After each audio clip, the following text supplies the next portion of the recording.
Okay, I think I have all the plastic off of the watch. Now let's just take a quick look at it. Um, we'll cover the measurements. Obviously, the measurements are given on the website, which I'll put a link down below, but I always double check. So we're looking at a 40.7 wide case, which is actually what the measurement they gave was. The lug to lug should be a 47.4 is what they give. I get a 47.23. The thickness, 11.8. I measure 12.2, so a little bit thicker than their measurement. 20 millimeter lug width there, and then the bracelet tapers down to like a 16. The crown size is going to be about a 6 millimeter crown. So a lot of these measurements are pretty familiar to, and the overall look of the watch is going to be pretty familiar to the original, but it is completely new. Everything's new on it. The dial, I think, is the biggest thing that I'm noticing right out of the, obviously it's the thing that's right in your face here, and the aluminum bezel insert. They played with that a little bit when they did the white dial limited edition one, and it was received so well that I believe they were like, you know what? The aluminum is the color, the vibe that we really want to go with. So I'm very happy to see that they went that route. And you still have the applied indices, but they're not like those crazy ramped down ones. So now you have a standard GMT hand instead of that curved one to clear it. So this is going to be a more timeless, more traditional look. As cool as that other one was, it's actually kind of nice that they are going away from that now. So it does two things. One, it has a more traditional design here, but for everybody that has that older one, cool factor just went way up on those as well. So this one's awesome as well because it's packed full of new things. Subtle, but they are there. The cogs, or the grinding on the bezel here, plenty of traction on that. It is a bi-directional. Was it a 60 click? Yeah. Very solid, either direction, feels exactly the same. Obviously, it's going to line up. The quality control is going to be impeccable. You have a display case back. You have a 300 meter water depth rating on this thing. The movement in this, they call it the caliber M23. That gives them the freedom to evolve or change, or if they need to. This particular movement and the production model is going to be the M23, which in this case is the Sellita SW330-2, I believe. And I was texting with Justin right before I decided to make this video. Justin is one of the owners of Monta, just in case you don't know. And yeah, look at all the smudging on that high polish already. So the Sellita upgraded the 330, so it has a newer, snappier GMT hand, and it also has a 56-hour power reserve instead of that 42-hour power reserve that they used to have. So you can see a nice gilt colorway on the Sword handset, which is rhodium plated, and so is the applied indices. Nice framed date window there at 6 o'clock with a white disc, black printing. So very legible, very clean. Everything's going to be filled with BGW9, so we're going to have a lume shot at the end of the video. The finishing on this is just spectacular. The bracelet is going to be incredibly comfortable because it does that. They're all individual links with screw pins holding them together, so easy enough to size. A little bit of plastic left over there. So same kind of clasp. They added a little more curvature to it from what I understand. So it just snaps down. You get this little piece here that snaps down into that disc, that hole. And that's like a patented thing they did.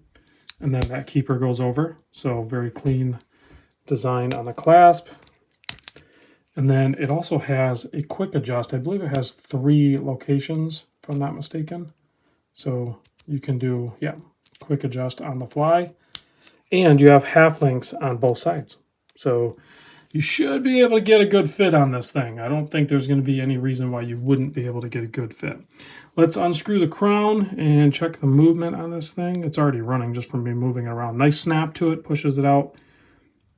Very smooth winding. I don't know if I can hear that. Oh yeah, I can hear it. That is a very clean, crisp movement for sure. one of the more satisfying SW330s that I've handled. I'm not sure if they're doing any work to these. I think they regulate them or they come regulated. First position, you'd be able to adjust the date and you can do the GMT. So in one position, you'd be able to do the date, and then in the other position, you'd be able to do the GMT. Oh yeah, I see exactly the change here. Justin was saying, let me zoom in a little bit so you can see this. If you've ever handled an older, I mean, you can actually hear it. The older 330s, they weren't as snappy, and they definitely didn't have that defined click. That is satisfying. Yeah, hopefully you guys are hearing that. That is clean and crisp for sure. I am liking that. Of course, and then in the last position, you'll be able to stop the seconds hand hacking the movement, and then you can adjust the time for whatever you need it to be. Pretty much no crown wobble.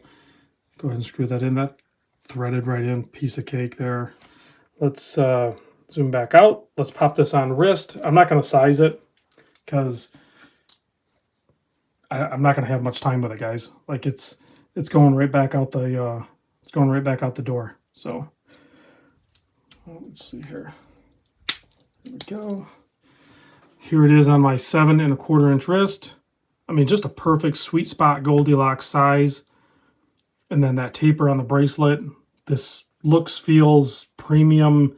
The finishing, the look, the feel on wrist. It feels very premium, very luxury.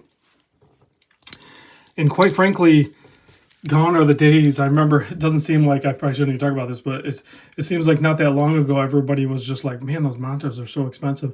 And now, I mean, I think you're crazy if you look at this and think the same way. I mean, they never really were too expensive. And I think more and more people are realizing that Monta, from its conception, built a premier premium luxury brand. It was hard to see it because, it was new. Well, they're not new anymore, guys. Monta's been around and they're going to be around for a long time. So the $2,190, so $2,190 pre-order price point on this is more than fair. I could easily see picking one of these up at that price point. It is a phenomenal watch and is definitely their own thing. They've went above and beyond. They always have. And it's how do you evolve that? Well, this is how you evolve that. Very subtle changes. To the average person, when you look at it, you look at the old Monta, you look at this new Monta, you're going to still see Monta, I guess is the point. So they didn't upset the balance. They didn't like reinvent the wheel. They just fine-tuned it a bit. And I like it. I dig it. Let's kill the lights. Check out the Lume. Let's charge it a little bit because I did just get it out of the box here. So BGW9 in full effect. There we go. Plenty bright. Sapphire crystal, flat, 7 layers of anti-reflective coating, taking its job very serious and allowing us to see the dial and the Lume. Thanks for watching, guys, and I'll see you on the next video.